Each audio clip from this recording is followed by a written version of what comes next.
Hi, everybody. See Lito and Dottie and Shelley and Sunanda, Sarah. Excellent. Sanatani. Good to see you all. Everyone doing okay? Well, we're thrilled because we have actual people in the temple today. Yay! Big, wonderful day. So we're going to do, as always, the Gospel of Sri Ramakrishna. And we are on October 22nd of 1885, which is about 8 months before Sri Ramakrishna passes away. So page 856 if you're looking at the book. It was Thursday evening, a few days after the Durga Puja. Sri Ramakrishna sat in his bed in the room on the second floor with Dr. Sarkar, Ishan, and other devotees. Although Dr. Sarkar was a very busy physician, he would spend a long time, sometimes 6 or 7 hours, in Sri Ramakrishna's company. He had great love for the master and looked on the devotees as his own kith and kin. A lamp was burning in the room. Moonlight illumined the outside world. Addressing Ishan, a householder devotee, the master said, "Blessed indeed is the householder who performs his duty in the world, at the same time cherishing love for the lotus feet of God. He is indeed a hero. He is like a man who carries a heavy load of 2 mounds on his head and at the same time watches a bridal procession. One cannot lead such a life without great spiritual power. Again, such a man is like a mudfish who lives in the mud but is not stained by it. Further, such a householder may be compared to a waterfowl. It is constantly diving underwater, yet by fluttering its wings only once, it shakes off all trace of wet. But a man must practice some spiritual discipline in order to be able to lead a detached life in the world. It is necessary for him to spend some time in solitude, be it a year, 6 months, 3 months, or even 1 month. In that solitude, they should fix their mind on God and pray with a longing heart for love of God. They should also say to themselves, 'There is nobody in this world who is my own. Those who I call my own are here only for 2 days. God alone is my own. God alone is my own. He alone is my all in all. Alas, how shall I realize him?' One can live in the world after acquiring love of God. It is like breaking the jackfruit after rubbing your hands with oil. The sticky juice of the fruit will not smear them. The world is like water, and the mind is like milk. If you put milk in water, it will mix with the water. But first keep the milk in a quiet place and let it turn to curd. Then from the curd extract butter. That butter you may keep in water. It will not mix with the water, but will float on it." Some members of the Brahmo Samaj said to me, "Sir, our attitude toward the world is like that of King Janaka. Like him, we want to enjoy the world in a detached spirit." I said to them, "To live in the world in a detached spirit is very difficult. By merely saying so, you cannot be King Janaka. How much austerity Janaka practiced! How long he remained in one posture, with head down and feet up! You don't have to practice these extreme disciplines, but you need sadhana. You should live in solitude. You may lead the life of a householder after attaining divine knowledge and love in solitude. Milk turns into curd only when it's not disturbed. The curd does not set if the milk is often moved from place to place or is too much disturbed." On account of his detachment from the world, Janaka was also known as Videha, that is, free from consciousness of the body. Though living in the world, he moved about as a Jivan Mukta, a free soul living in a body. But for the most part, freedom from body consciousness is something very far off. Intense spiritual discipline is necessary. Janaka was a great hero. He fenced with 2 swords, the one of knowledge and the other of work. You may ask, is there any difference between the realizations of 2 jnanis, one a householder and the other a monk? The reply is that the 2 belong to one class. Both of them are jnanis. They have the same experience. But a householder jnani has reason to fear. He cannot altogether get rid of his fear as long as he's living in the midst of lust and greed. If you constantly live in a world full of rooms, constantly live in a room full of soot, you're sure to soil your body, yet ever so little, no matter how clever you may be. After extracting the butter, if you keep it in a new pot, then there is no chance of it getting spoiled. But if you keep the butter in a pot where curd has been kept, well, then it's doubtful whether it's going to keep its flavor. Laughter. When they parch rice, a few grains jump out of the frying pan to the ground. These are white, like malika flowers, that's jasmine, without the slightest stain on them. But the grains that remain in the pan are also good, though not as immaculate as the fresh malika flower. They're a little stained. In the same way, if a monk has renounced the world and attains divine wisdom, he appears spotless as the white flower. But the one who stays in the frying pan of the world after attaining knowledge may get a little blemish. All that. Once a Bhairavi, that's a female ascetic, came into King Janaka's court. At the sight of the woman, the king bent his head and cast his eyes on the ground. At this, the Bhairavi said, "Oh, Janaka, even now you're afraid of a woman?" Through perfect knowledge, a person becomes like a child 5 years old. They don't know the distinction between a man and a woman. Although a jnani living in the world may have a little blemish, yet this does not injure him. The moon undoubtedly has dark spots too, but these do not obstruct its light. After realizing God, some souls perform work in order to teach people. Janaka, Narada, and others like them belong to this group, but one must possess power in order to teach others. The sages of old were busy attaining knowledge for themselves, but teachers like Narada went about doing good to others. They were real heroes. A worthless stick floating on the water sinks under the weight of a bird, but a heavy and substantial log floating on the water can support a cow, a man, or even an elephant. A steamboat not only crosses the water itself, but carries many human beings on it. Teachers like Narada may be compared to a heavy log of wood or a steamboat. One man, after tasting a tasty morsel, removes every trace of it by wiping his face carefully with a towel lest anyone should know. All laugh. Another, again, having got a mango, not only enjoys it himself, but shares it with others. Even after attaining perfect knowledge, teachers like Narada retained love of God in their minds for the welfare of others. Doctor. Jnana makes a man speechless. He closes his eyes and sheds tears. Then he needs bhakti. Master. Bhakti may be likened to a woman who has access to the inner court of a house. Jnana can go only as far as the outer rooms. Doctor. All women are not allowed to enter the inner court, for instance, prostitutes, hence the need of jnana. Master. A man may not know the right path, but if he has bhakti and the desire to know God, then he attains him through the force of sheer bhakti. That's devotion. Once a sincere devotee set out on a pilgrimage to the temple of Jagannath in Puri. He did not know the way. He went west instead of south.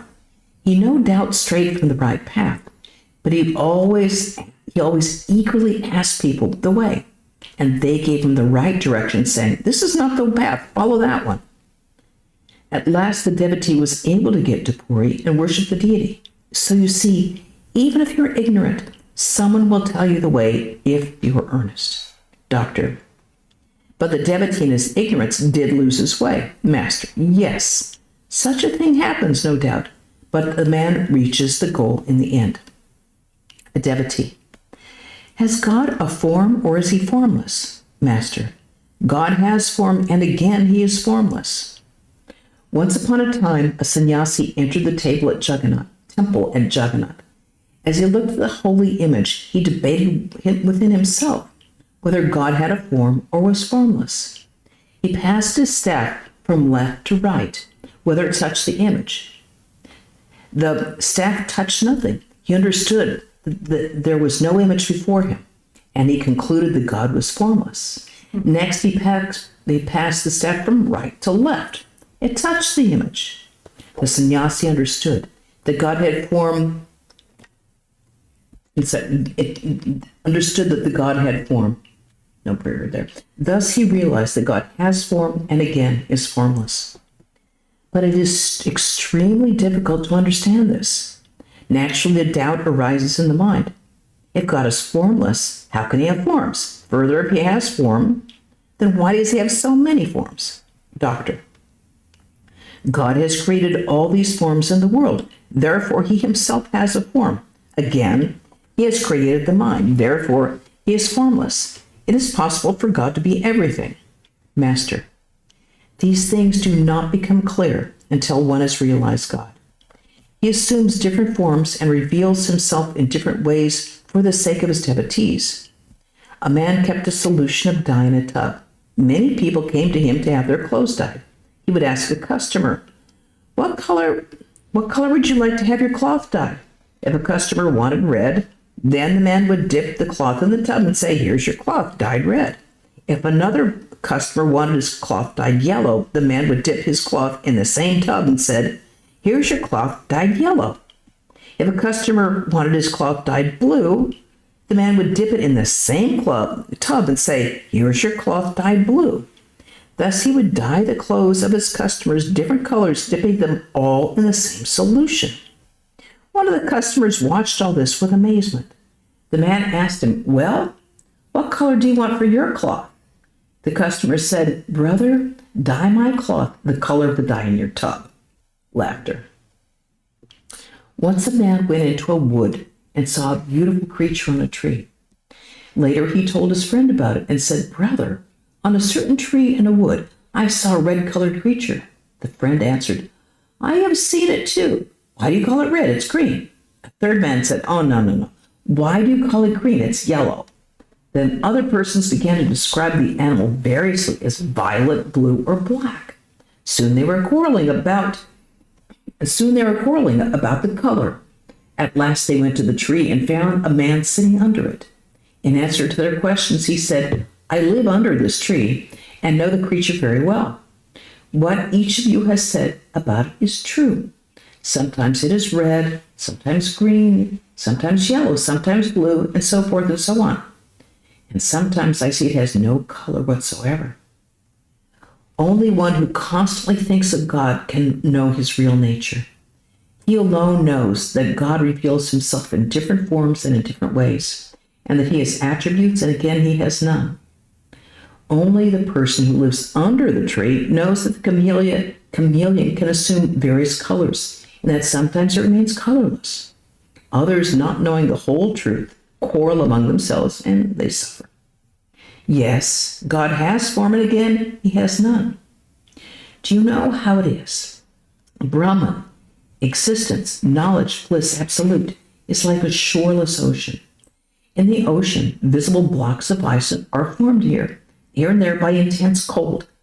Similarly, under the cooling influence, so to speak, of the bhakti, the devotion of its worshippers, the infinite transforms itself into the finite and appears before the worshipper as God with form. That is to say, God reveals himself to his bhaktas, to his devotees, as an embodied person. Again, as on the rising of the sun, the ocean and the ice in the ocean melts away. So on the awakening of knowledge, the embodied God melts back into the infinite and formless Brahman. Doctor, yes. When the sun is up, the ice melts, and what is more, the heat of the sun turns the water into invisible vapor. Master, yes, that is true. As a result of the discrimination that Brahman alone is real and the world illusory, the aspirant goes into samadhi. Then for him, the forms or attributes of God disappear altogether. Then he does not feel God to be a person. Then he cannot describe in words what God is. And who will describe it? He who is to describe it does not exist at all. He no longer finds his I. To such a person, Brahman is attributeless. In that state, God is experienced only as consciousness, by our innermost consciousness. He cannot be comprehended by the mind and intelligence. Therefore, people compare bhakti, love of God, to the cooling light of the moon, and jnana, or knowledge, to the burning rays of the sun. I have heard that there are oceans in the extreme north and extreme south, where the air is so cold that it freezes the water in huge blocks of ice here and there. Ships cannot move there. They are stopped by ice. Doctor. Then, in the path of bhakti, the aspirant meets with obstacles. Master. Yes, that is true. But it does not cause the devotee any harm. After all, it is the water of the ocean of Brahman, existence, knowledge, bliss, absolute, that is frozen into ice. It will not injure you. If you continue to reason, saying, for instance, that Brahman alone is real and the world is illusory, this reasoning will awaken a new jnana, which, like the sun, will melt the ice of divine forms back into the infinite ocean of Brahman, existence, knowledge, bliss, absolute. In the samadhi that comes at the end of reasoning and discrimination, no such thing as I exists. But it is extremely difficult to attain it. I consciousness lingers so persistently. That is why a person is born again and again in this world. A cow suffers so much because she says, Amba, Amba, that is to say, I. She is yoked at the plow all day long, rain or shine. Or she is slaughtered by the butcher. But even then, that doesn't put an end to her misery. The cobbler tans her hide to make shoes from it. At last the carter makes a string from the bow, from her entrails, and uses the string in carding, and then it says, to who, that is, thou, thou. Only then does the cow's suffering come to an end. Likewise, only when a person says, not I am nobody, O Lord. Thou art the doer, and I am thy servant. Thou art the master. Only then are they freed from all sufferings, and only then are they liberated. Doctor. But one must fall into the hands of the carter. I'll laugh. Master. If this ego cannot be rid of, then let the rascal remain as the servant of God. I'll laugh. A man can keep his ego even after attaining samadhi. Such a person feels either that he is the servant of God or that he's a lover of God. Shankaracharya retained the ego of knowledge to teach people spiritual life. The servant ego, the knowledge ego, or the devotee ego may be called the ripe ego. It is different from the unripe ego, which makes one feel, I'm the doer, I'm the son of a wealthy man, I am learned, I am rich, how dare anyone slight me? A person with such an unripe ego cherishes such ideas. Suppose a thief has entered a person's house and stolen some of their belongings. If the thief is caught, all the articles will be snatched away from him. Then he will be beaten. At last he will be handed over to the police. The owner of the stolen goods will say, what? This rogue doesn't know whose house he's entered. After realizing God, a person becomes like a child 5 years old. The ego of such a person may be called the ego of a child, the ripe ego. The child is not under the control of any of the gunas. He is beyond the three gunas. He is not under the control of sattva, rajas, or tamas. Just watch a child, and you will find that he's not under the influence of tamas. One moment he quarrels with his chums or even fights with them, and the next moment he hugs him, shows him much affection, and plays with him again. He's not under the control of rajas.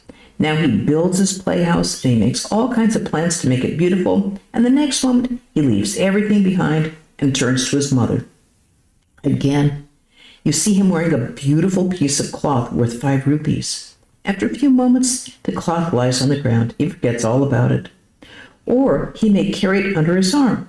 If you say to the child, that is a beautiful piece of cloth, whose is it? He answered, why, it's mine. My daddy gave it to me. You may say, my darling, won't you give it to me? And he will reply, oh no, it is mine. My daddy gave it to me. I won't give it to you.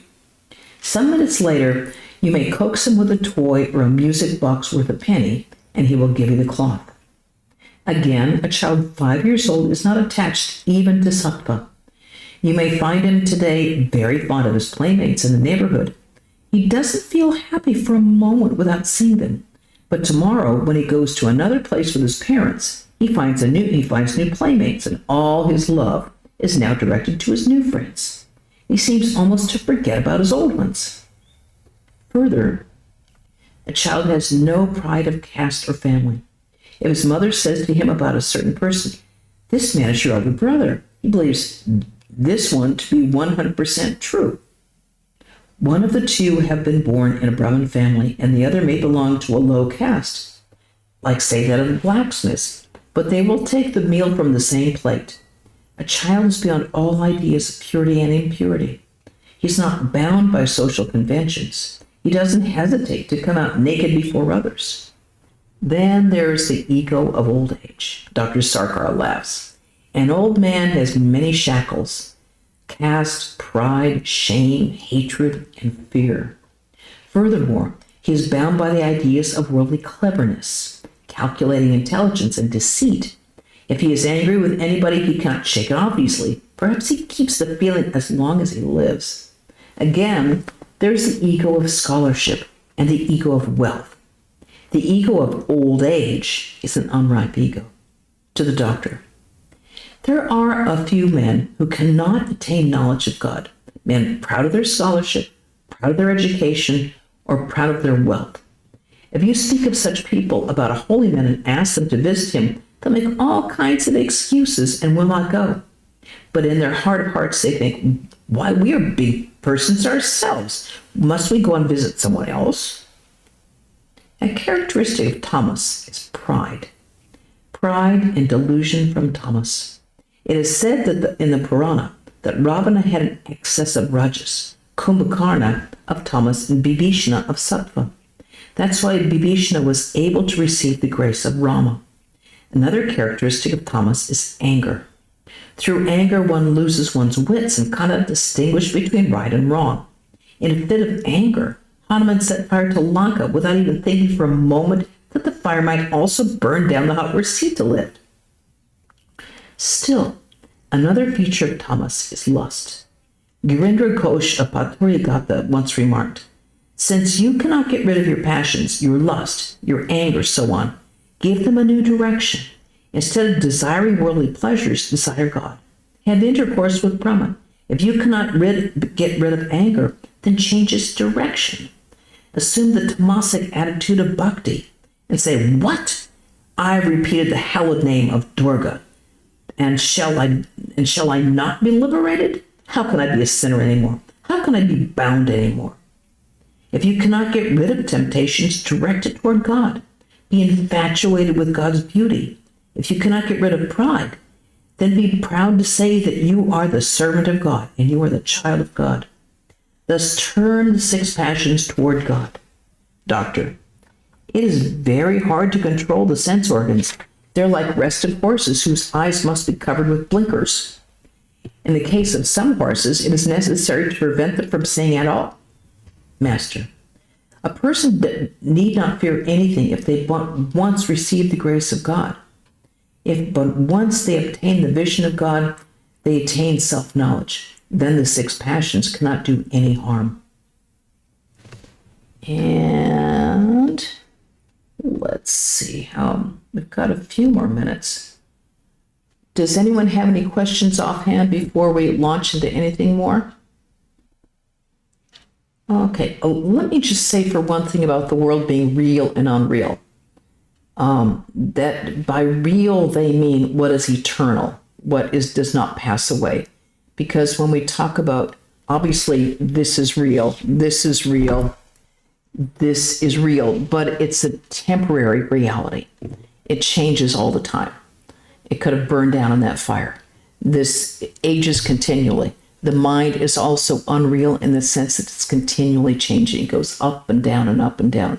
What is real in Vedanta or in the Advaita tradition is that which never changes. And when you get down to it, the only thing that never changes is the Atman or Brahman, same reality, but that divine reality within ourselves and that divine reality which pervades the universe. That is the only thing that doesn't change. That's the only thing that's eternal.